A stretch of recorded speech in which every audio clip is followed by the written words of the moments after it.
हमारी सबकी ये प्रोग्रामिंग करी गई है बचपन से ही, कंपटीशन की और कंपैरिजन की।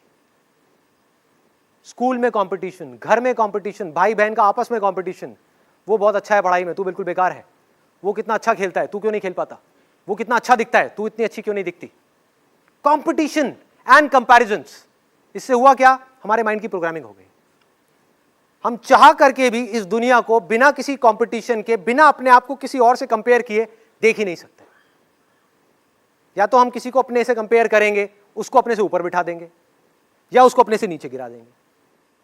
इस प्रोग्रामिंग को अगर तोड़ना है तो एक सवाल को बीच में लगाना ही होगा, उसके बिना ये प्रोग्रामिंग नहीं टूट सकती।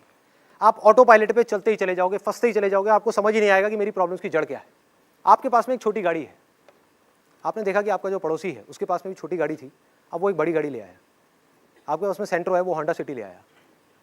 आपका बहुत खास दोस्त है, वो भी इंजीनियर है, आप भी इंजीनियर हो, दोनों एक तरह का काम करते हैं। अब जब भी आप उसकी गाड़ी को देखोगे तो क्या होगा, कंपैरिजन आएगा कि उसके पास में ये है, मेरे पास में ये नहीं है। तो आपके अंदर एक डिजायर उठेगा उस लेवल पे, बल्कि डिजायर नहीं, सबसे पहले एक विश उठेगी कि काश मेरे पास भी एक ऐसी बड़ी गाड़ी हो। अब ये विश धीरे धीरे जैसे जैसे आप उसकी गाड़ी को देखते चले जाओगे, उसके बारे में सोचते चले जाओगे, ये डिजायर बन जाएगी। अब देखो ये डिजायर किस तरीके से फंसाएगा आपको, कि आपने उसके वो गाड़ी देखी और आपके अंदर डिजायर उठा कि मुझे ये गाड़ी चाहिए, बड़ी गाड़ी चाहिए, और आपका दिमाग चलना शुरू हो गया, माइंड में इमेजिनेशंस आनी शुरू हो गई कि मुझे चाहिए चाहिए चाहिए चाहिए चाहिए। आपने रास्ते निकालने शुरू कर दिए, इन डिजायर्स के अकॉर्डिंग माइंड ऑटोमेटिकली रास्ता निकालता है कि अब ये कैसे मिल सकती है, जल्दी से जल्दी ये कैसे मिल सकती है। उस वक्त हमको और कुछ दिखाई नहीं दे रहा होता, कुछ और चीजें समझ नहीं आ रही होती। और हुआ क्या कि आप गए और कुछ महीने बाद जा करके एक गाड़ी खरीद करके ले आए, फाइनेंस करा ली। आपकी इतनी कैपेसिटी नहीं है उस गाड़ी को अफोर्ड करने की, लेकिन डिजायर बहुत स्ट्रांग था, तो उसने वो करवा दिया काम आपसे। अब जैसे ही आपने फाइनेंस कराई, आपकी जो सेविंग्स थी वो भी उसमें लग गई, प्लस मंथली इंस्टॉलमेंट्स बन गई। आपकी सैलरी का एक बहुत बड़ा हिस्सा 20% या 30% उस इंस्टॉलमेंट में जाने लग गया। सोचो अगर आपके बॉस को इसके बारे में पता लग गया तो वो क्या कर सकता है। उसको ये समझ आ जाए कि आपके अंदर इस गाड़ी को खोने का डर है कि अगर किसी वजह से मेरी ये गाड़ी मेरे हाथ से चली गई तो मैं क्या करूंगा, इस सोसाइटी में जाकर के कैसी अपनी शक्ल दिखाऊंगा लोगों को। छोटी गाड़ी में आ गया वापस से बड़ी गाड़ी से, तो उस गाड़ी से आपको इतनी अटैचमेंट हो गई, उस पर किसी ने स्क्रैच मारा तो लड़ाई झगड़ा, कुछ भी हुआ तो प्रॉब्लम।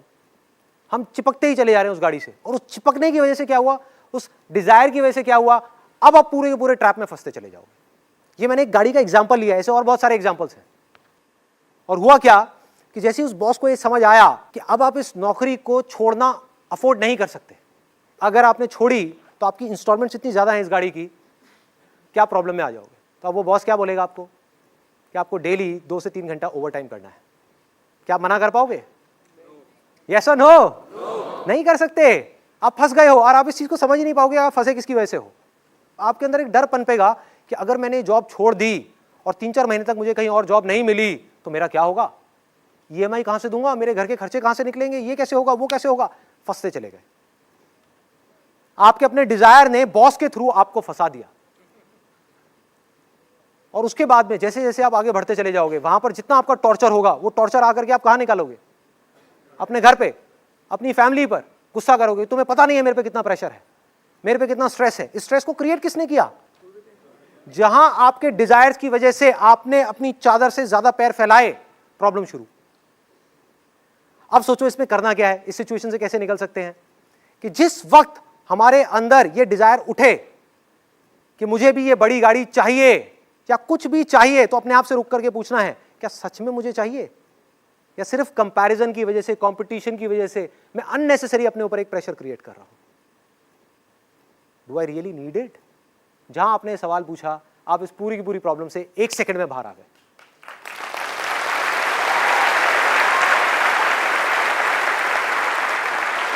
आपकी इंटेलिजेंस बीच में आ गई, वो आपको बचा सकती है। डिजायर को उठने से पहले ही आपने खत्म कर दिया। आपने कहा मुझे गाड़ी नहीं चाहिए, मुझे आजादी चाहिए, आई नीड फ्रीडम। कि अगर मुझे उस जॉब में मजा नहीं आ रहा और मुझे लात मारनी पड़े उस जॉब को, तो मैं 1 सेकंड भी ना लगाऊं, लात मार दूं। मुझे एक स्ट्रेस फ्री लाइफ चाहिए, मुझे एक टेंशन फ्री लाइफ चाहिए, इन सब में कोई ट्रैप नहीं है। जहां हम चीजों से जा करके जुड़ गए वहां पे ट्रैप ही ट्रैप है, सारी की सारी प्रॉब्लम्स है। करना क्या है उस सिचुएशन में? उस गाड़ी को छोड़ना है। क्या प्रॉब्लम है? गलती कर दी, गाड़ी ले ली बड़ी, बेच दो, छोटी गाड़ी ले लो, सारी प्रॉब्लम सॉल्व। लेकिन हमारा दिमाग कभी इस डायरेक्शन में जाएगा ही नहीं। सारा का सारा जो खेल है वो मन का है। मन है प्रॉब्लम। लोग कर क्या रहे हैं? अपने मन की सुन रहे हैं, मन से प्यार कर रहे हैं, भगवान से डर रहे हैं।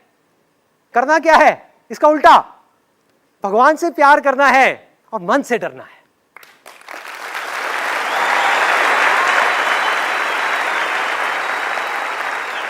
ये मन है जो हमको फंसा रहा है। ध्यान से पकड़ो। बीमार हो गए, ये मत सोचो कि बीमार हो गए और जाकर के भगवान के सामने बैठना है। ये सोचो कि मैं बीमार क्यों हुआ। क्योंकि जब मैं किसी शादी में गया या जब जाता था कहीं पर भी, तो इतना सारा खाना देख करके मुझसे रहा नहीं जाता था। मेरा मन करता था कि मैं सब कुछ खा लूं। तो हमने क्या किया? अपने पेट की भूख को मिटाने की बजाय अपने मन की भूख को मिटाने की कोशिश करी, जिसकी भूख कभी मिट ही नहीं सकती।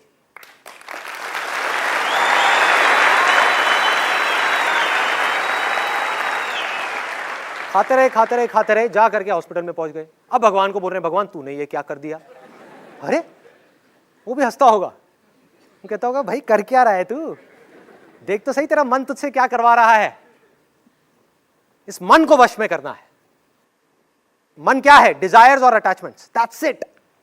आप खुद एक चीज से या एक सिचुएशन से या एक इंसान से अटैच हो जाते हो, जहां आप उसके साथ में चिपक गए तो क्या होगा? उसका सुख दुख आपका सुख दुख बन गया। वो मिला तो खुश, नहीं मिला तो परेशान। किसने कहा है चिपकने के लिए?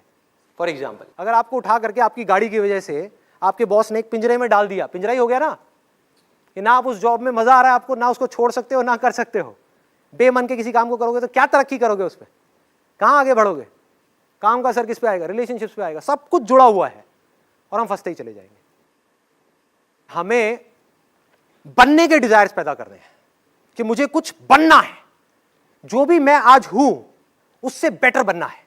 मैं एक पेंटर हूं तो मुझे एक बेटर पेंटर बनना है, मुझे और चाहिए। ये खतरनाक डिजायर है।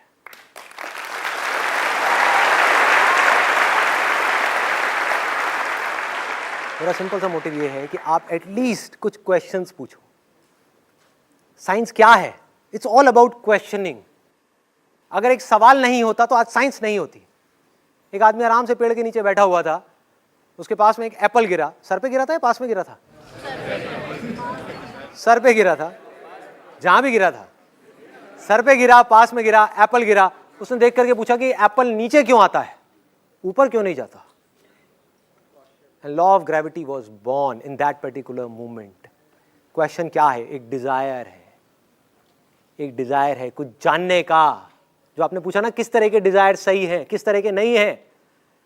Questioning is also a desire which will lead you down to intelligence, जो आपकी इंटेलिजेंस को बढ़ा देगा। और एक डिजायर है चीजों का, जो आपकी इंटेलिजेंस को कम कर देगा।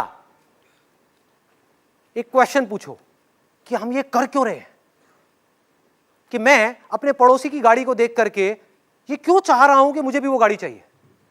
ये मेरा अपना डिजायर है या बचपन से मेरी ऐसी कंडीशनिंग हुई पड़ी है, बचपन से मेरी ऐसी प्रोग्रामिंग हो गई है, competition competition competition, comparison comparison. क्या उस गाड़ी में बैठने के बाद में बहुत मजा आने वाला है? क्या वही जिंदगी है या जिंदगी कुछ और है? पिंजरा जैसा मर्जी हो, सोने का भी हो, है तो पिंजरा ही ना भाई।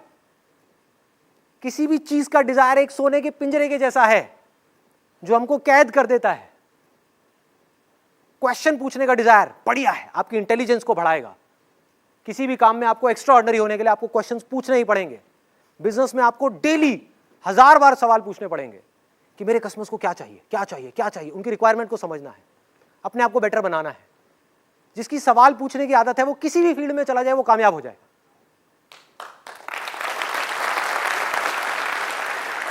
उसको कोई रोक नहीं सकता। सपोजिंगली 2 इंजीनियर्स हैं आईआईटी के अंदर, एक है जो सिर्फ रट्टा मार रहा है, एक है जो इस फंडे को समझ रहा है। जिसको फंडा समझ आ गया वो किसी भी प्रॉब्लम को सॉल्व कर सकता है, लेकिन जिसने रट्टा मारा वो सिर्फ एक ही प्रॉब्लम को सॉल्व कर सकता है। जिसने रट्टा मारा उसका दिमाग ऐसे है, घोड़े की तरह। जिसने बेसिक्स को समझ लिया वो कुछ भी कर सकता है। अब बेसिक्स को वही समझ सकता है जो क्वेश्चंस पूछ सकता है, सही तरह के क्वेश्चंस, सही जगह पर पूछते चले जाना है, पूछते चले जाना है, पूछते चले जाना है, उससे माइंड शार्प होता चला जाएगा।